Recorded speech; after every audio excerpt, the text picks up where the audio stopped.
My name is BUDI. I'm 45 years old, and I've been driving a trailer truck across the country for over 20 years. That night, I was on my way from Surabaya to Jakarta, carrying a load of electronics.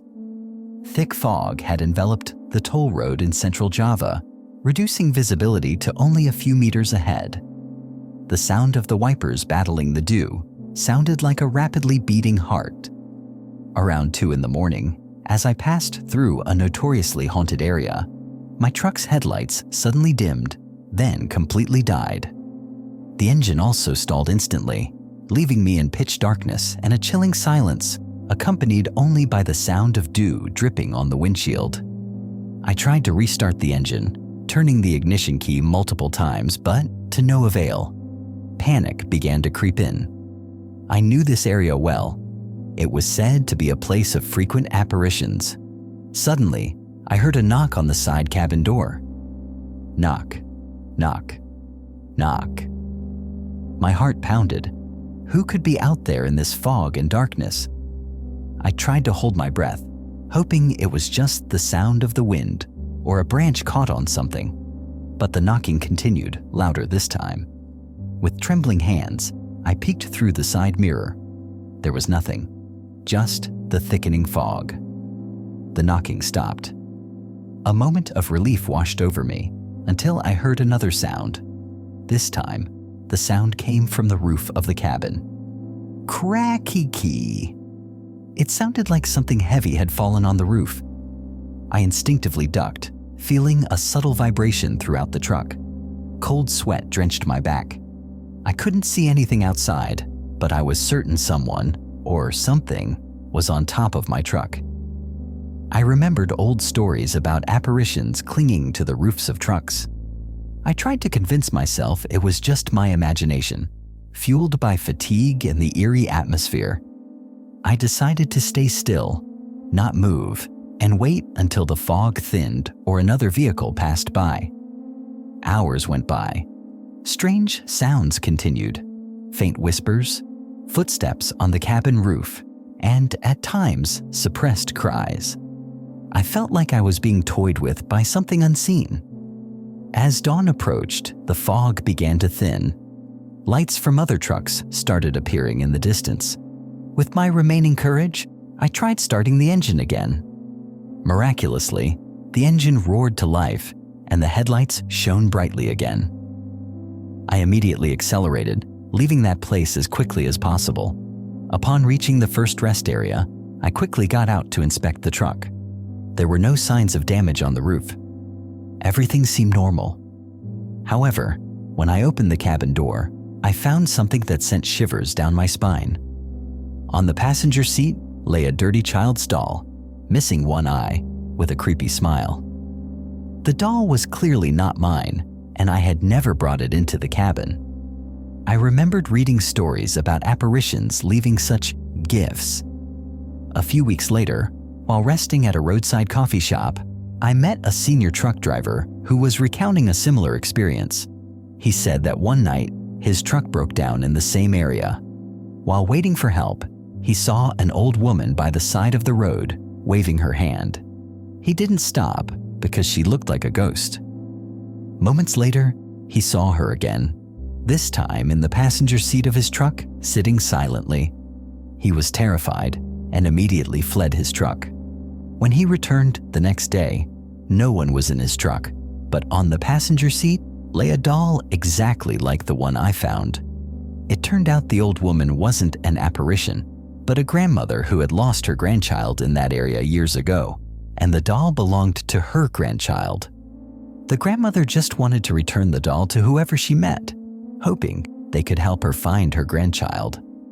I realized that the sounds on my cabin roof weren't threats, but the grandmother's attempts to get my attention so I would see the doll she had left. The silence I felt wasn't emptiness, but a presence trying to communicate.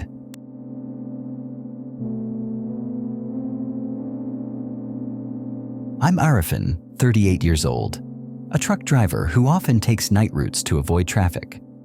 One night, I decided to stop at a very remote rest area on the outskirts of a small town. The rest area was completely deserted, with only one other truck parked at the far end. An absolute silence enveloped the place, broken only by the chirping of crickets and the cold whisper of the wind. I felt a bit uneasy, but fatigue made me want to rest immediately. After parking my truck, I went to the restroom to wash my face. As I came out, I saw a man standing near the truck parked at the far end. He was wearing a farmer's hat and a flannel jacket, and he seemed to be staring at my truck. I found it a bit strange that he wasn't doing anything, just standing there. I decided to ignore him and returned to my truck. As I was about to climb into the cabin, I heard footsteps behind me. I turned and saw the man now standing right behind me, very close. His face was deathly pale, his eyes wide, and he was panting as if he had just run a marathon. He looked at me with a gaze full of terror. You saw it too, didn't you?" he asked, his voice choked. I was confused. "Saw what?" "That shadow, behind your truck. It was moving," he said, pointing behind my truck. I shivered. I hadn't seen anything before, but his words made me paranoid. I quickly got into the cabin, locked all the doors, and turned on all the lights. I tried to look through the side mirror, but the darkness outside the rest area was absolute. I could feel the man's presence outside, still standing near his truck, as if waiting for something. For a few minutes, there was silence. Then I heard a sound that froze my blood. It came from inside my own cabin. Screech, like nails being dragged across metal, but it was coming from the cabin roof. I ducked down, trying to see what was happening, but there was nothing there. The sound repeated closer, as if something was crawling on top of my cabin. I screamed and slammed the steering wheel, hoping the jolt would make whatever was on top fall off. Suddenly, all the lights in the cabin went out. I was trapped in darkness again. Overwhelming fear consumed me. I heard the man's voice outside shouting, then the sound of a car speeding away from the rest area. I was alone. In the darkness, I heard the scratching sound again, this time on my cabin's side door. Crack key. The door glass began to crack. I panicked, trying to start the engine, but everything was dead. I felt like I was being surrounded. I closed my eyes, waiting for the worst. After a moment that felt like an eternity, I dared to open my eyes. The cabin lights were back on. There was no more scratching sound. I looked out the window. The rest area was still empty, only my truck. I cautiously got out of the cabin. As I inspected the side door, I saw deep scratch marks on the glass, but no cracks. I then walked to the truck parked at the far end. The truck was empty. However, next to the driver's seat lay an old radio communicator. I picked it up and turned it on. What I heard was static, then a very familiar voice, the voice of the man who had spoken to me earlier. He sounded panicked, reporting that he saw something terrible behind my truck, and he had to leave immediately. It turned out the man wasn't a witness, but a victim. His fear was contagious, and the scratching sound on my cabin roof was actually the sound of a rope or cable snagged on the top of my truck, which I heard because I was already in a state of panic. The man saw something different, something I didn't, and he fled out of fear. I was fooled by my own fear and wild imagination. I'm RIAN, 32 years old, a truck driver relatively new to this world. This experience happened about 3 years ago, while I was driving my truck on a deserted toll road at night. A light drizzle was wetting the asphalt, and my vision was limited to the beam of my truck's headlights, piercing the darkness. I was on my way to another city, carrying a load of building materials. Around midnight, as I passed through a rarely traveled area, I saw a figure of a little girl standing by the side of the toll road. She was wearing a tattered-looking white dress, and her long hair covered part of her face. She looked alone, and I felt sorry for her being in such a place at this late hour. I slowed down and pulled over. I rolled down the window and called out to her. "Hey, are you okay? Why are you here all alone?" The girl slowly raised her head.